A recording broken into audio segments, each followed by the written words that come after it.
Just minutes ago, Pete Hegseth today cleared a key test vote in the Senate.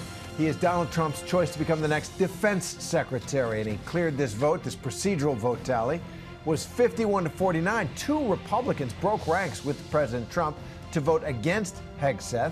Those Republicans are Senators Lisa Murkowski of Alaska and Susan Collins of Maine. President Trump spoke on the phone just a little while ago while signing the series of new executive orders. Mr. President, Senators Collins and Murkowski have now said they will vote against Pete Hegseth. Are you worried about his confirmation and your reaction? No, and no surprises there. It's too bad. It's just the way it is. Too bad. All right, so Hegseth can only afford to lose 3 Republican votes. That's the margin in the Senate, plus Vice President J.D. Vance, to get confirmed. So Jay O'Brien, he does the math. He knows the story.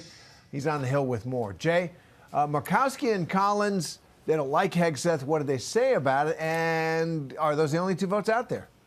Well, Murkowski and Collins both issued these lengthy statements, Terry, where they ticked through their problems with Pete Hegseth. They say he doesn't have the requisite experience to lead the Department of Defense. Their statements are relatively similar. They talked about previous comments Pete Hegseth has made where he said that he didn't support women serving in combat. He's since walked those back and said he's not going to reverse the Pentagon's policy on women in roles in the military. Murkowski and Collins said a version of this as well, said that she was given pause by allegations of sexual assault against Hegseth, which Hegseth denies. Allegations that Hegseth mismanaged 2 veterans charities. We're also now confirming reporting that was first broken by the Associated Press. Our Capitol Hill team has that Hegseth acknowledged to a senator in a questionnaire, Senator Elizabeth Warren, that he paid $50,000 to the woman who accused him of sexual assault in California. He said that's not an acknowledgement of wrongdoing, just an acknowledgement of trying to make that story, in a sense, go away. Again, Hegseth has denied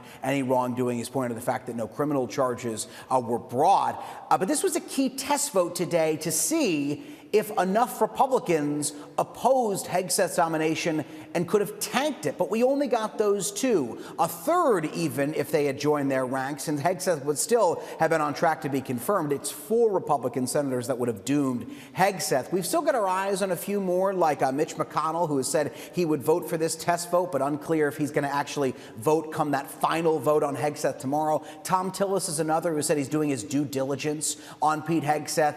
I asked Josh Hawley, a Republican senator who's firmly in Hegseth's column, what does he say to those of his colleagues who are waffling on Pete Hegseth or just outright no's at this hour? Here's what he said.